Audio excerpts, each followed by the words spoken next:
ça veut tout dire. En tout cas ami xawma sénégalais yi de xawma kenen man Arfan je n'attends pas de la France pour mu extrader Madiambal Diagne au Sénégal. ba keroog may gis leneen. su amee damay ne ah d'accord am na. dañ maa weddi. J'aimerais que la France ñu weddi ma.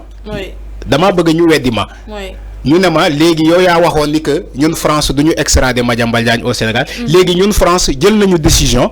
La justice française ak l'État français jël nañu décision pour extrader Madiambal Diagne au Sénégal. Dans ce cas man Arfan dina am grandeur wax ni que la France qui a raison c'est moi qui ai tort. Mais mbir li ma gisee mbir yi. li may gisee mbir yi lu muy doxee. ñu teggi ko contrôle judiciaire ñu ne ko tu es libre. mën nga dox France fu la neex. mën nga dem fu la neex. jàpp ma ni que France. dina extrader Madiambal Diagne Sénégal man gëwma loolu. déedéet keneen tamit ku ma ko wax dama koy ne man gëwma loolu. parce que gisuma ko ci ñoom. surtout ku mel ni Madiambal Diagne. nit pexe la. nit bu ñemee yàlla. nit bu ñemee justice. il a recruté des avocats français. ces avocats là lan lañ wax ci jamono bii ni ces avocats sont en train de faire tout pour approuver à l'État français ni que mbir mi mbiru politique la. Et que Madiambal Diagne boo leen ko dellooyee Sénégal mën nañu jël bakkanam. Voilà la thèse de manipulation qui sévit actuellement de ces avocats en France.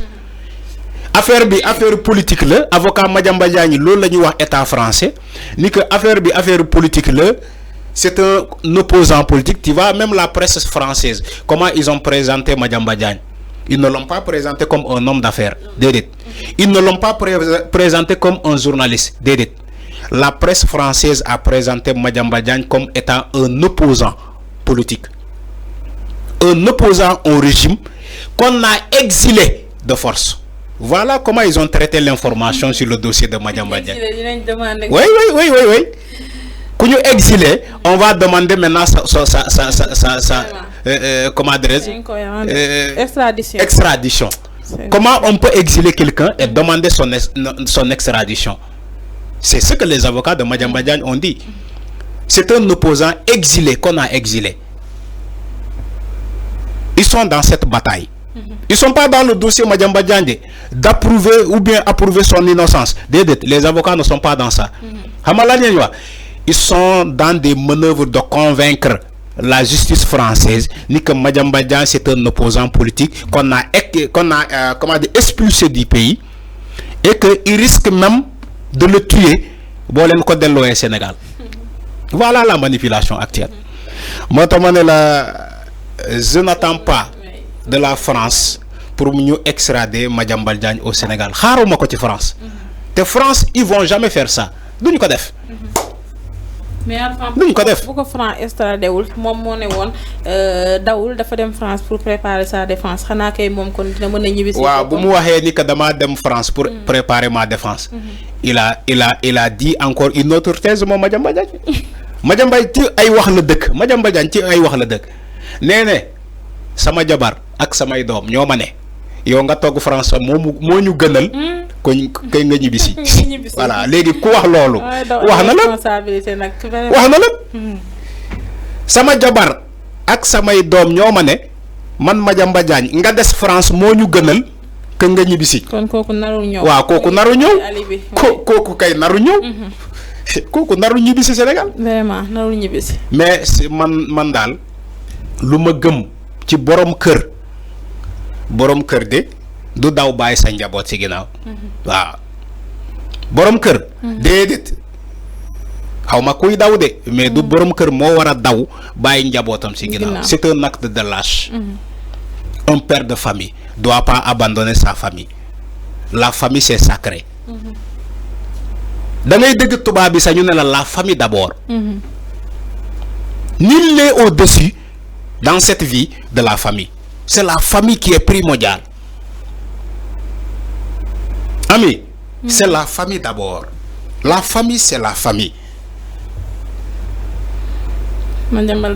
Famille moo ñu gënal lépp loo gis ci àddina la famille moo ñu gënal. mais bu fekkee un père de famille décidé na daw bàyyi sa famille en prison il n'assume pas son rôle de père de famille franchement je n'ai aucun commentaire.